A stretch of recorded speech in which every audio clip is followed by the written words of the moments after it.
boy Jamonated. Today I'm going to be doing the MotoGP 2014 Grand Prix of San Marino and the Formula E Beijing EPrix review as well. So I'm going to start with MotoGP. Now in practice it was very interesting. Partly because it was wet, and then partly because a lot of riders went down. And apparently there was more than half of the riders that went off the that fell off their bikes, and yeah, and I think that was because of the front washing out and sending them into the gravel trap. And the most I could assume that happened was at the final corner. So yeah, I'm not going to talk much about the practices. I don't want to get too in detailed with it. I don't want to bore you guys. I don't want to make this too long for you, so I'm just going to leave it at that. So yeah, it was wet and a lot of riders went down. So yeah, into qualifying, it was very sunny, so no chances of a very interesting qualifying. Well, it was kind of interesting, no doubt. So yeah, and the first was Cal Crutchlow not going out when he wanted to. It was an executive decision to keep him in the pits while Hernandez, Bradl, and I believe Hernandez, Bradl, and I'm not quite sure what the other one was. I think that was it. Yeah, Hernandez and Bradl were going out on track, setting really quick times, and actually setting purple times, which were the fastest times of the session. And as a result, Cal Crutchlow was out of Q1. He was very frustrated by that, very annoyed by that as well. And the team at the end apologising to the media, saying that it was their fault and whatnot, and that's very respectful to do, because you know they knew they made a mistake. It's no point really trying to hide it, to be honest. You know, like Ferrari did at Hungary at Q1 with Raikkonen there. They didn't say anything about that, but Ducati did, and that's brilliant of them to speak out to that.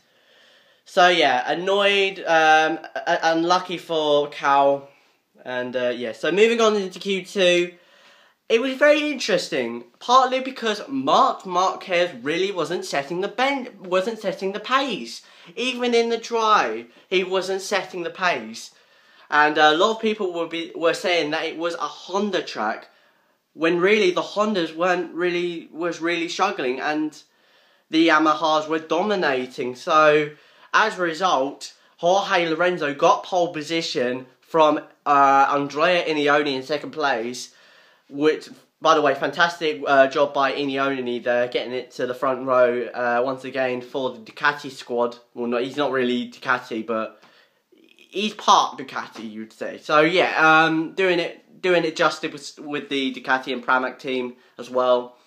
Valentino in third, good job, good lap by him there. He's been really setting the pace in practice as well. So yeah, I'm surprised that he didn't really put up a little fight on Jorge for pole there.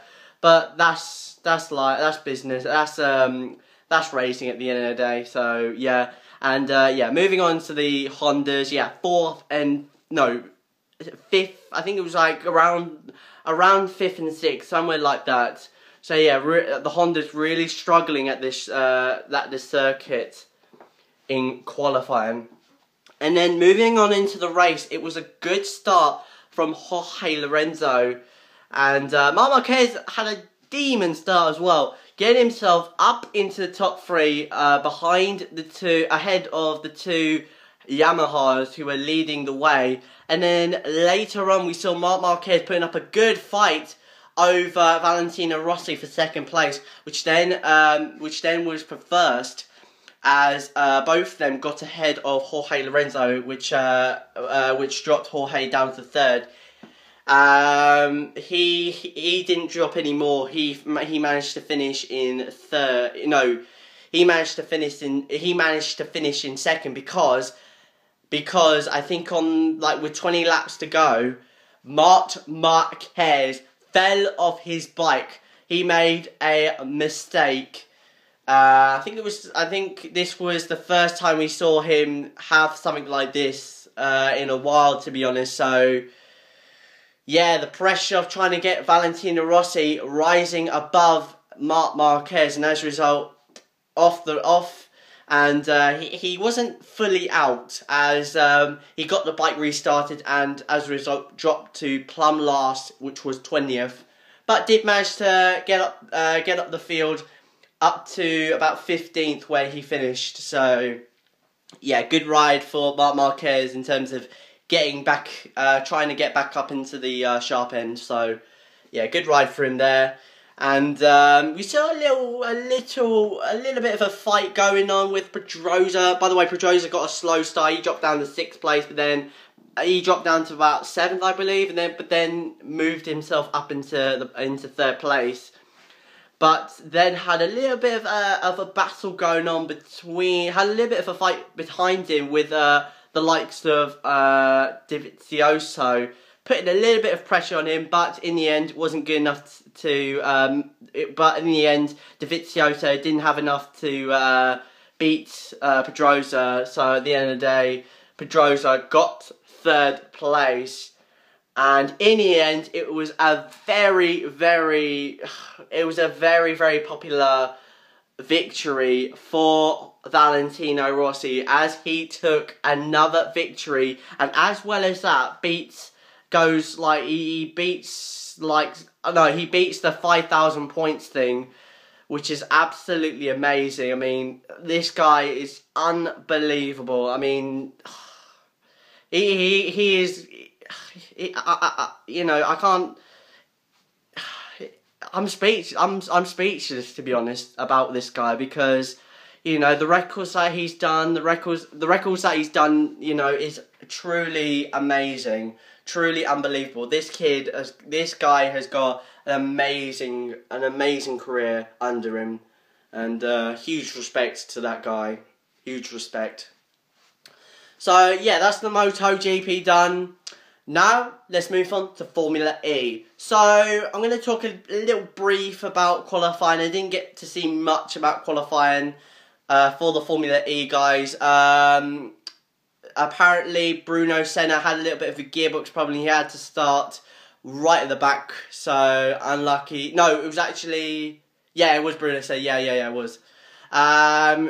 Trilli and another guy just had problems as well. They dropped to the back. And Hopin Tong, I think he had a gearbox problem as well. He had to start from the pit lane, so unlucky for him. And yeah, on pole position was Nicolas Prost. He got pole. Second was, I believe it was Lucas Di Grassi. And also Lucas Di Grassi got the fan boost, as he was voted the most, and yeah, as a result, got the fan boost, which apparently gives you, it's like a power boost.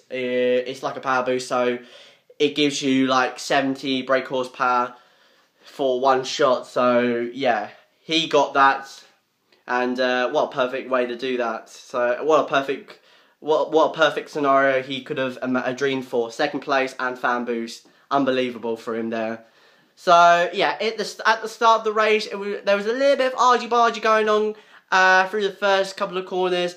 Bruno Senna, unluckily, everyone didn't survive the first few corners, as Bruno Senna clipped some car. I believe it was the Aguirre, some Aguirre Saro whatnot car, who ran into Bruno Senna, and as a result put him out of the race there. Unlucky for Bruno Senna, especially with the gearbox problem that he had at the start of the session, in the qualifying session, I mean. And then further on during the race, we saw a lot of good battles, especially from Nelson Piquet.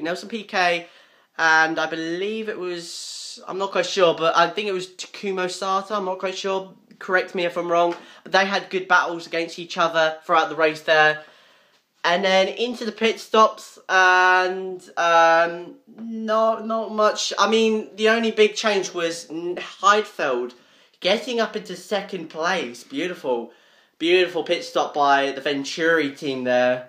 And Sam Bird as well tried to stay out a bit longer to try and get a bit more track time to really see if he can get up the field. But apparently that backfired, and as a result, he dropped down. He came out in 6th place, just ahead of Karun Chandok, who later on Karun got past Sam Bird on the final corner of the lap. And then in the final lap, this was the biggie. This is what everyone was talking about. Nick Heidfeld was closing in on Nicolas Prost. He made the move down to the inside, going into the final corner of the last lap, was looking to take the lead of the race off Nicolas Prost. But Nicolas turned into Nick Heidfeld, sent Nick sliding over the course, and Nick Heidfeld hit the sausage curb. That flew him right up in the air into the barriers, and as a result put him upside down. It was a very, very shocking accident, a very horrifying accident. And thankfully Heidfeld was okay. He ran to Nicholas to have a word with him, to say what was that all about and whatnot. So, and no surprise. I don't blame him for doing that. You know, in racing, your adrenaline's high, so you know, so when you get into those situations, your adrenaline is high. All you want to do is just get to the bottom of this, or even have a fight, to be honest. So, yeah, don't blame Nick for doing what he did there. And, in the interviews, I heard Nicholas say that it wasn't his fault. He said that Nick hit Nicholas, which I think is the most bollocksy, it's the most stupidest. I mean, just how was that Nick's fault? Nick did the right thing. Nick had the line going into the last corner, but Nicholas turned into Nick, making Nick sliding into the sausage curb, which flew him up in the air into the wall. So I believe it was Nicholas' fault completely. And the FIA really needs to get rid of the sausage curb, you know, because we've seen 2 incidents in under a month. You realise that? 2 incidents with the sausage curb in a month. That's crazy. So I think the FIA really needs to get rid of the sausage curb, because all they're doing is creating scary, horrifying accidents that could potentially hurt or probably even cause a death to a certain driver. So yeah, I mean, they really need to get rid of it, because last thing we want to see, like I said, last thing we want to see is death or even a fatal injury. So yeah, but yeah, credit to the car as well for keeping the driver safe as well. And yeah, a very, very horrifying accident. And in the end, Lucas Di Grassi won that race over Frank Montagny, who, by the way, had a good race. I heard he had a couple of good overtakes over certain people, which moved him up into 2nd. Good drive from him there, as a result. And I heard Daniel Abt got demoted. I believe it was. I think he did not do a penalty, I believe. So I think that was the reason why he dropped to 10th there. So yeah, he got a time penalty which dropped him down to 10th. I believe it was some sort of I think it was not taking a penalty or whatnot. So correct me if I'm wrong. So yeah. So as a result, he dropped down to 10th, and that made Sam Bird get into 3rd. The bird is the word, getting up to 3rd, nice. And yeah, a very, very frightening, controversial, and thrilling race, you would say. So yeah, that's that. I hope you guys enjoy this these little double reviews. If you want more of these, comment down below, or even give a like to this as well. So, yeah, it's your boy Jim18. I'm out. Peace.